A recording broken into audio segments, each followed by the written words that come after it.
So what about the children?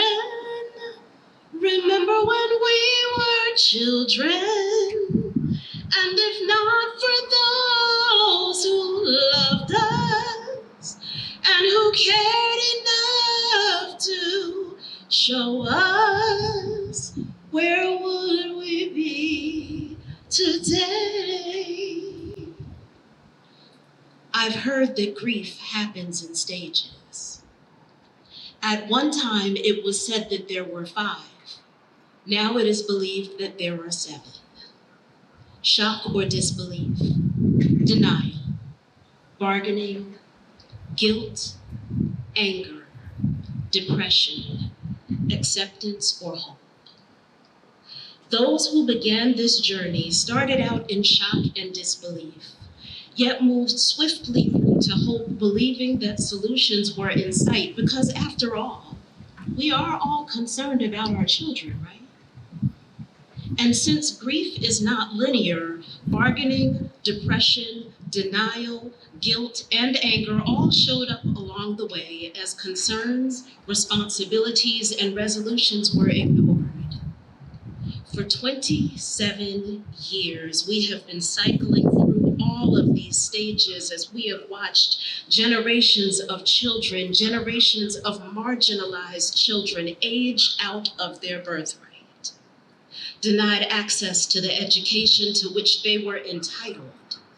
Here, in 2021, many of us have picked up the torch in anger, no longer willing to bargain, no longer willing to accept guilt or sit in depression. State of North Carolina, you have unashamedly failed our children.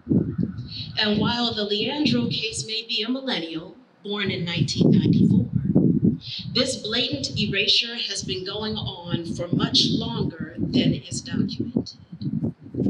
Reverend Dr. James Forbes once said, "If it's not the good news for everyone, it is not the gospel." There has been good news along the way, glimpses of hope, moments of inspiration. We are waiting for the gospel, waiting for the decision that will steer us towards equity. Good news has often been overshadowed by the consistent inconsistency displayed in the upholding of this unethical behavior. Ignoring the pleas, ignoring the needs, ignoring the proven discrepancies. Today we convene to grieve the dreams deferred, the decisions deterred, the negligence preferred over the best interest of our children, our future. And although money answers things in this realm, this prayer vigil is about far more than a budget being approved. It is about the intangible treasure squandered by choices to seek good feelings instead of good news. By seeking to exert power rather than to be the gospel, we've gathered in confidence that there is a God who shows up for those who are mishandled, who shows up for those who have been oppressed. And today, our collective prayers will be as one stone in the slingshot of young David, in the hopes that this Goliath, like others before it, will fall. So what about the children? Remember when we were children?